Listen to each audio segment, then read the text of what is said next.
This is WFYI News Now. It's September 9th, and I'm Abriana Herron. On today's show, a federal ruling will cap how much correctional facilities can charge for phone and video calls inside prisons and jails. Every dollar of an Indiana scholarship program was sent out for this school year. A candidate for the Indianapolis Public School Board was removed from running in the November election. And Project 2025 is a blueprint for the next conservative president. It seeks to reshape many facets of government, including weakening the federal role in education. Former President Donald Trump on the campaign trail at various points has tried to sort of disavow it. At the same time, many of the people who wrote it are high-up members of his previous administration. Those stories coming up. But first, Indianapolis leaders are responding to more reports of sexual misconduct within the Hogsett administration. An Indianapolis Star story revealed an administrator with the Department of Metropolitan Development was terminated last week after an investigation. The city's Human Resources Department is conducting at least 6 other investigations. The story also identified a former director of Metropolitan Development who was accused of sexual harassment. And a recent federal ruling will cap how much correctional facilities can charge for phone and video calls inside prisons and jails.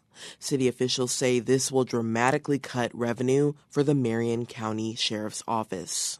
As WFYI's Farah Anderson reports, the cuts would impact inmate programming. The federal ruling aims to make communication more affordable for families of incarcerated people. But Indianapolis officials say the revenue cut will reduce funding for reentry services, wellness programs, and education for inmates at Marion County's Adult Detention Center.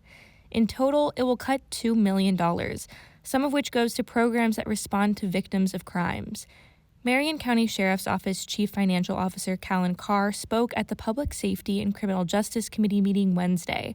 She said the cut is a big hit. These programs are a critical part of the operation of the Adult Detention Center, and the funding loss would severely and adversely affect our daily operations. The federal ruling will go into effect on January 1st, 2025. I'm Farah Anderson. Every dollar of an Indiana scholarship program was sent out for this school year. State officials say this is a major feat for families and students with disabilities in the relatively new service program. Rachel Fredette has more. Education scholarship accounts can be used for tuition to non-public schools, tutor services, and even camps. Supporters of the program aim to balance services for students with disabilities compared to their peers. Before its establishment in 2021, many public education advocates questioned how much oversight there would be for non-public schools and programs that would receive these dollars. Around 1,000 students are using the program in the current school year. The state's treasurer's office oversees the program. They say referrals and word of mouth led to the growth. I'm Rachel Fredette. A candidate for the Indianapolis Public School Board was removed from running in the November election. The Marion County Election Board recently voted to strike Terrencio Davis from the ballot. A challenge to Davis's eligibility was filed by Gail Cosby, another candidate in the same race for IPS District 2. Cosby filed a complaint that Davis does not live in the IPS district. During the election board meeting, Director Patrick Becker said that Davis wanted to withdraw from the race when he realized he was ineligible to run, but missed the deadline. Mr. Davis has subsequently provided us information that he understands he is not registered in the district and that he's not eligible. Now Cosby is running against only one opponent for District 2, Hassan Rashid. The election is November 5th. And for our final story today, Project 2025 is a political initiative that's under debate across the country. It would see an end to the Federal Department of Education, among other controversial moves to reshape America with a future Republican leader. Chalkbeat national editor Erica Meltzer recently reported on the conservative agenda. WFYI's Rachel Fredette sat down with her to unpack what it says and if the proposal should be taken seriously. Did any part of this platform's education rules stand out to you the most when you first read it? Like any specific promises to this conservative base that seemed different. So I think a lot of the things that are in Project 2025 are things that conservatives have backed for a long time. Like, people have been wanting to get rid of the Department of Education almost since the Department of Education was created. But I think the thing that's really notable is the degree to which they really want to withdraw the federal government from education. And that means, for example, phasing out Title I, which provides billions of dollars for schools serving low-income kids. They want the states to take over that responsibility. If it was easy for states to provide that level of funding, they would probably be doing it already. I don't think there's a state in the country where people feel like their schools are adequately funded. Another example that really stood out was wanting to convert special education funding into like vouchers for families to use. And if you think about the types of services that schools provide for students with disabilities, getting something like $1,400 or $1,500 per student really can't buy that kind of support on the private market. Yeah, I mean, I think it's safe to say this platform kind of takes an extreme approach to reshaping education in the country. Like you mentioned, it calls for the elimination of the Department of Education at the federal level. And I assume that could trickle down into states making that, decision to do it that way. That's been a goal for the Republican Party for a long time at all levels of government. I mean, I hear that locally as well. As a national editor, what have you read about this part of the plan being discussed across the country? So this almost elimination of the federal Department of Education. I think there's both a lot of alarm because states, school districts, local agencies depend on this funding. I do also hear a lot of skepticism that some of these things would actually come to pass. And I think that's a lot of the debate around Project 2025. Former President Donald Trump on the campaign trail at various points has tried to sort of disavow it. At the same time, many of the people who wrote it are, close, high-up members of his previous administration, and it's really pitched as the blueprint for the next administration.